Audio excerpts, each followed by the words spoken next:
아들을 찾은 부부. 옛날 옛적에 절에서 꼼짝 않고 글 공부만 하던 젊은이가 살았어요. 젊은이는 매일같이 절에서 사는 고양이에게 밥을 주었어요. 하루는 고양이에게 밥을 주며 말했어요. 이제부턴 다른 사람이 밥을 줄 거야. 왜냐하면 난 내일 돌아가거든.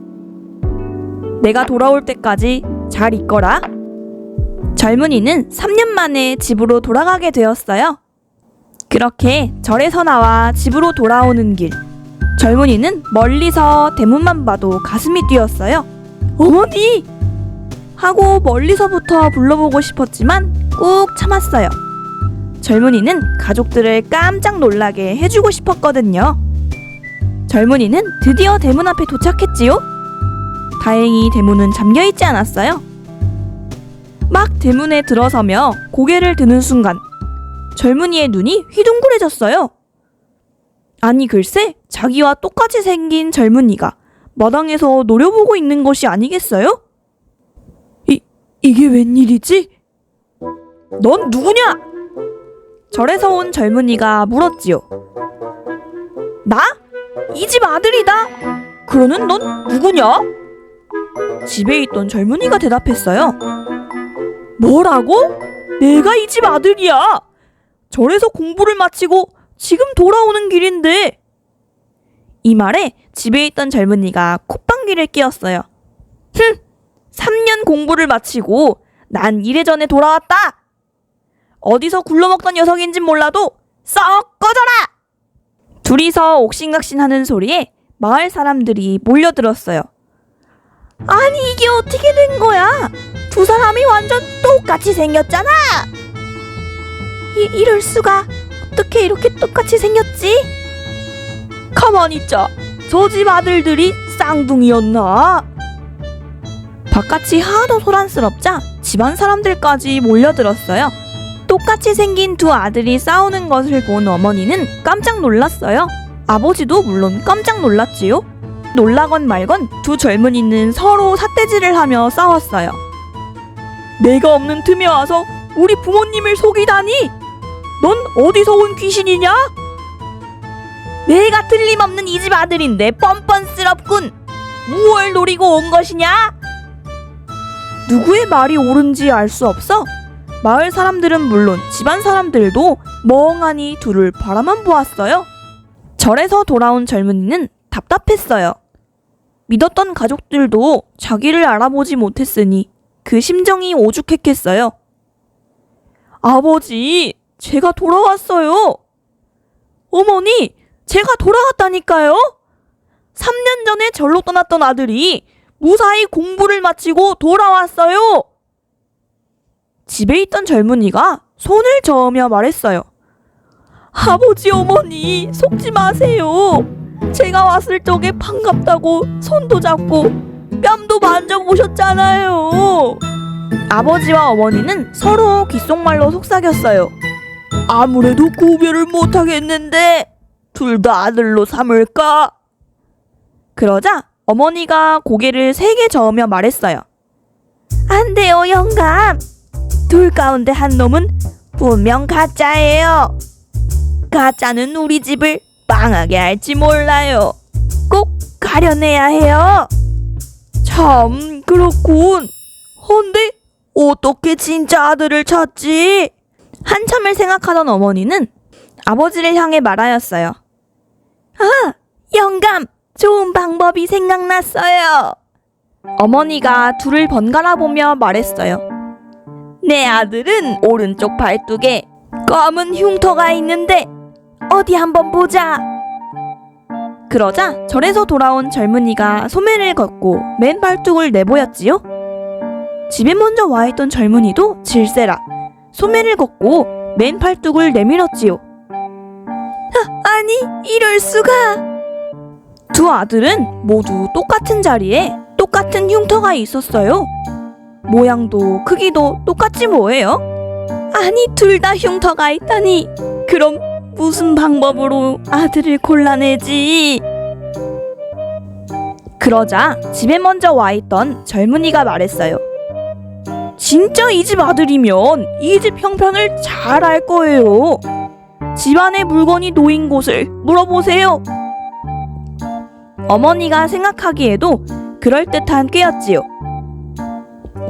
자, 그럼 묻겠다. 할머니께서 소중히 여기시던 다듬이돌이 어디 있지? 절에서 막 돌아온 젊은이는 알 수가 없었지요. 집에 먼저 와 있던 젊은이는 빙그레 웃었어요. 헛간에 있지요.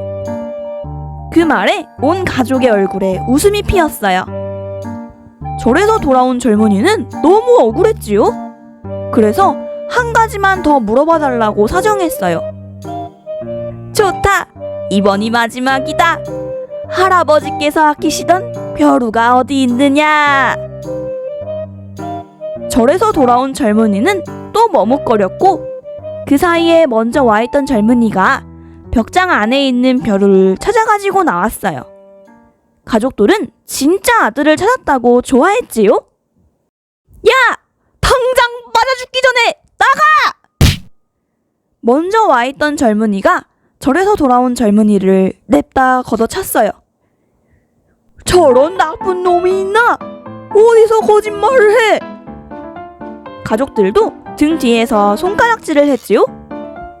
어머니는 소금까지 뿌렸어요. 게다가 머슴들이 몽둥이를 들고 달려드는 바람에 절에서 돌아온 젊은이는 결국 내쫓기고 말았답니다.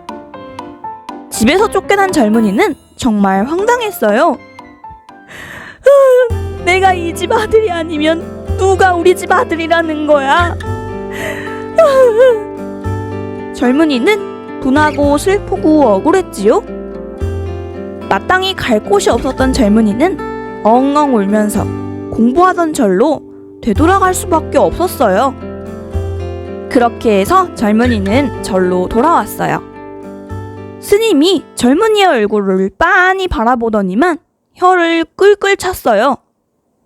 그러더니 대뜸 이렇게 말하지 뭐겠어요? 가짜에게 몰려서 집에서 쫓겨났구먼. 젊은이는 깜짝 놀라서 물었지요. 스님께서 어떻게 그걸 아셨어요? 자네 얼굴에 다 씌어있다네. 스님, 저는 어떻게 하면 좋을까요? 그런데 스님은 갑자기 엉뚱한 걸 물어보기 시작했어요. 자네 혹시 손톱이나 발톱을 깎아서 아무데나 버린 일이 없나? 젊은이는 스님의 말을 듣자 맑은 개울물에 풍덩 뛰어들어 목욕하던 일이 떠올랐어요. 예, 공부가 잘 안 되면 하루에도 몇 차례씩 목욕을 하곤 했습니다. 그리고 목욕을 하면서 길어진 손톱 발톱을 깎아서 물에 떠 내려보내기도 했어요. 젊은이의 말을 다 들은 스님이 말하였어요. 개울 아래쪽에 아주 오래 묵은 들쥐 한 마리가 살았네. 이 들쥐는 물에서 떠내려오는 손톱 발톱을 아주 맛있게 다 받아먹다 보니 사람의 정기를 받게 되었지. 그래서 자네의 모습으로 둔갑할 수 있었던 거라네. 아, 그랬군요. 젊은이는 그제서야 모든 걸 알 수 있었어요. 가짜 젊은이는 바로 들쥐였던 거예요.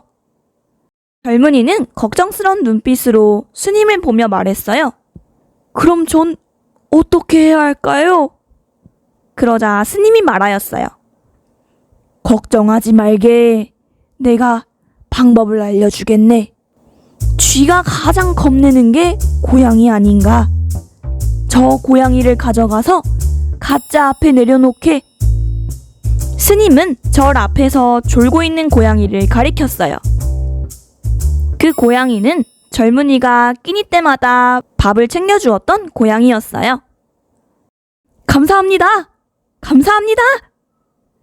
젊은이는 스님에게 인사를 마치고 그 고양이를 데리고 집으로 달려갔어요. 그러자 온 가족이 웅성거렸어요. 아니, 저 미친 녀석이 또 왔어! 젊은이는 아무 말 없이 가짜 아들 앞에 고양이를 내려놓았지요. 가짜 아들은 대번의 얼굴이 파랗게 질렸어요. 고양이가 펄쩍 뛰더니 가짜 아들의 목을 물었어요. 그 순간 가짜 아들은 온데간데 없고 마당에 큰 들쥐 한 마리가 목에 피를 흘리며 쓰러져 있었지요. 그 순간 가족들은 아무 말도 할 수가 없었어요. 젊은이 또한 아무 말 없이 절로 되돌아갔어요. 당장 가족을 볼 수가 없었거든요. 결국 나중에는 집으로 돌아왔지만 말이에요.